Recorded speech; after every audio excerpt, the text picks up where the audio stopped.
What if you were never separate from God, but only forgetting who you are? This is the story of how a soul came to be. Welcome to Elevate Your Consciousness. My name is Virma. I am a spiritual teacher. And the story you're about to hear was received during a deep meditation. In the beginning, God created extension of Himself. These divine copies were made of the same divine energy. These extensions could not exist without the divine energy of the Creator because they were God. They have free will and the ability to create just as God does. So these extensions are what you call higher self, angels, and spirits. They are fully aware of who they are and where they came from. But these divine extensions, they wanted to experience something more. They wanted to experience the physical. They wanted to forget. And they wanted to feel separate from God. The only way to truly forget is to be born. So when an egg and the sperm combine, the soul sends part of its energy into the body.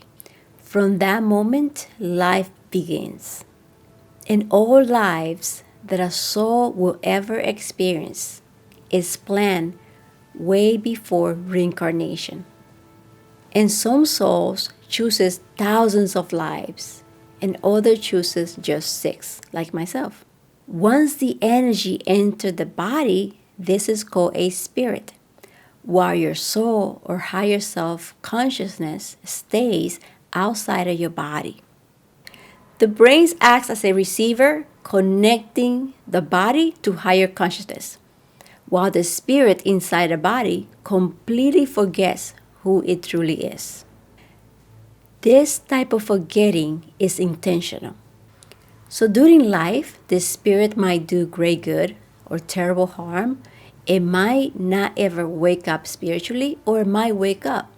When the body dies, the spirit must leave and return and merge with the higher self. Before merging, it enters a receiving area where the higher self shows that spirit everything it did during that lifetime. And it's not as judgment, but as understanding. If harm was done, then that spirit is made to experience from the perspective of the other person. It feels what it felt, and this experience can be overwhelming. At this time, the spirit has choices. On the other side, there's something called the river of cleansing. It's something very similar to baptism. By stepping into it, all negativity, darkness falls away. The spirit can now merge with the higher self and go to heaven. Because of free will, this spirit might say, "No, I refuse. I don't want to merge." Some spirit want to punish themselves because of beliefs, because of what they know from when they were alive. God will not punish you.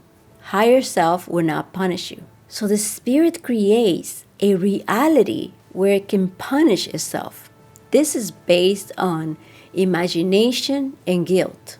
And this place feels totally real to the spirit, where they can experience pain and punishment, but this punishment does not come from God.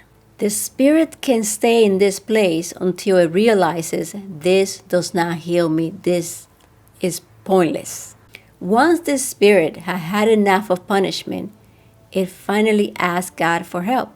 God comes in, immediately takes them out, brings them to the receiving area. There, he steps into the river to cleanse. He merges with the higher self and go to heaven. Another possibility is this. The spirit might want to return back to the body.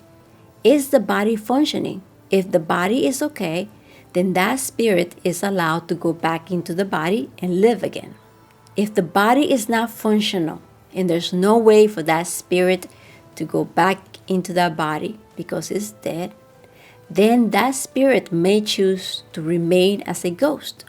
If the spirit remains as a ghost, it creates a possible scenario where it can experience the life that it lived before, the family, and everything will feel so real to this spirit that this spirit will remain there for a very long time as a ghost.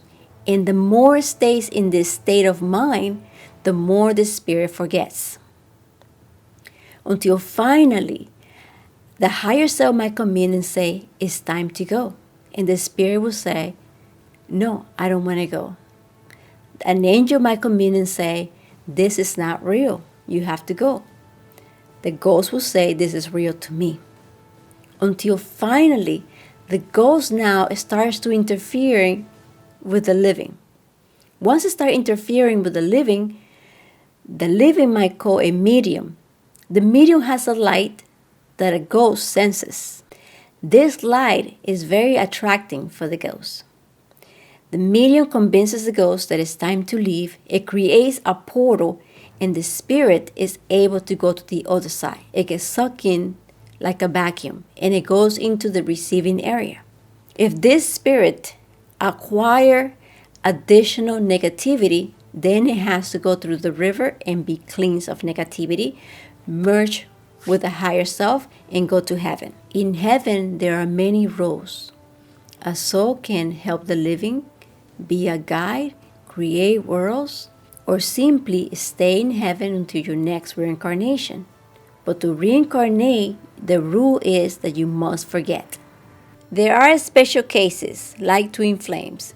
Twin flames is a higher self experiencing life through two different bodies. And this happened for a higher spiritual purpose. And once both bodies die, both the experiences go back to the higher self.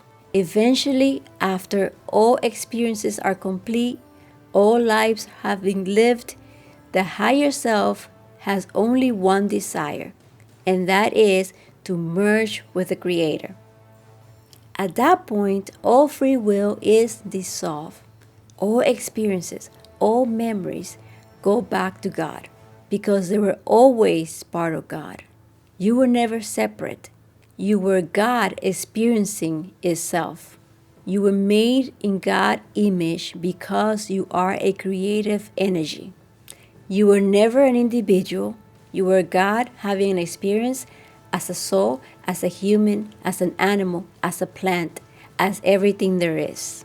And in the end, everything goes back to the source. There's something to remember. You were never separate.